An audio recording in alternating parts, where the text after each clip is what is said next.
Bonjour à toutes et bonjour à tous. Voici une petite aide destinée à vous faciliter la tâche pour travailler la compréhension écrite programmée pour lundi. Donc vous avez différents documents, différents petits textes relatifs à des animaux. Vous vous en rendez compte du fait de la présence effectivement de photos sur ces animaux et du fait bien évidemment que nous travaillons sur cette séquence. J'ai ici différentes catégories. Ce sont en fait les informations, le type d'informations que vous pourriez repérer dans le document. En fait, comme il s'agit de présenter un animal, on a vu que l'on pouvait apporter toute une information dessus. Donc en jaune, par exemple, nous pouvons souligner Tierart, la catégorie. Donc lorsque je me dis qu'il faut que je trouve effectivement de quel animal il s'agit, j'ai bien évidemment la photo qui m'aide, mais ensuite le lexique que j'ai pu apprendre ou qui ressemblerait au français. Ici, en l'occurrence, le terme hamster. Name, pas de souci pour le nom. Donc je vais pouvoir essayer de retrouver un nom et je vais effectivement me rappeler que lorsque je souhaite présenter quelqu'un, je peux utiliser le verbe heißen. Donc je peux le repérer ici, ce qui me permet effectivement de retrouver l'indication loti. Loti. Alter. Pour l'âge, c'est un petit peu la même chose. Nous l'avons vu lorsque nous avons travaillé la présentation personnelle.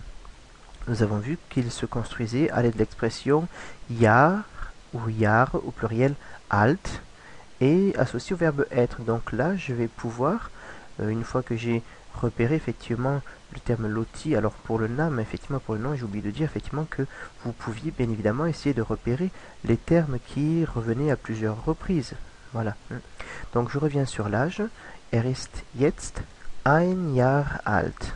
Ein Jahr alt, donc ce sera l'âge effectivement de Loti, le hamster. Le jetzt, le petit mot jetzt, vous ne le connaissez pas pour l'instant, il signifie maintenant, mais ce n'est pas grave, il ne faut pas vous arrêter aux mots que vous ne comprenez pas, mais cherchez au contraire à comprendre ce que vous pouvez reconnaître. Aussehen, il s'agit de l'apparence. Lorsqu'on parle d'un animal, on a vu qu'on pouvait décrire sa taille ainsi que ses couleurs. Les couleurs, vous les connaissez. Alors, effectivement, vous avez pu repérer ici que grau et braun, gris-brun, donc les deux adjectifs sont collés, mais peu importe. Et également, nous avons une information sur la taille, puisque vous reconnaissez l'adjectif klein. Voilà, il nous reste la catégorie footer. Footer, eh bien, c'est une catégorie que nous n'avons pas vue pour l'instant, c'est effectivement ce que mange l'animal et ce qu'il boit. Donc là, je peux m'appuyer sur différentes choses. Je peux m'appuyer déjà sur le lexique, à savoir les verbes. Vous connaissez le verbe essen et le verbe trinken pour dire boire. Donc, à l'aide déjà du repérage de ces verbes, vous pouvez effectivement voir s'il n'y a pas des compléments complémentaires, bien évidemment, des éléments complémentaires qui vont se rapporter et compléter ces deux verbes. Donc nous étions effectivement sur le rose, voilà.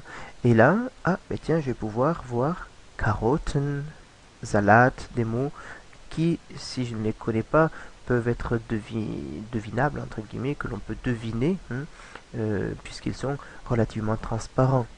Käse, par contre, non.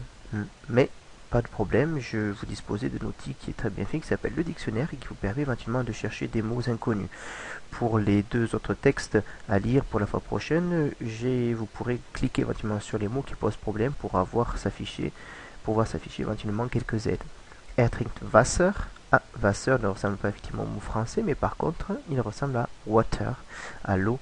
Donc voilà, il faut que vous fassiez appel à vos connaissances en français ainsi qu'en anglais. Voilà, et puis nous avons une deuxième partie, lebt in einem großen Käfig oder Käfig. Ich mag meinen Hamster, er ist sehr lieb. Donc on pourrait imaginer effectivement qu'il y ait une dernière catégorie où on pourrait parler par exemple, moi je ne sais pas du caractère de l'animal. Bon, c'est pas le cas, mais voilà. En tout cas, si vous cherchiez effectivement à repérer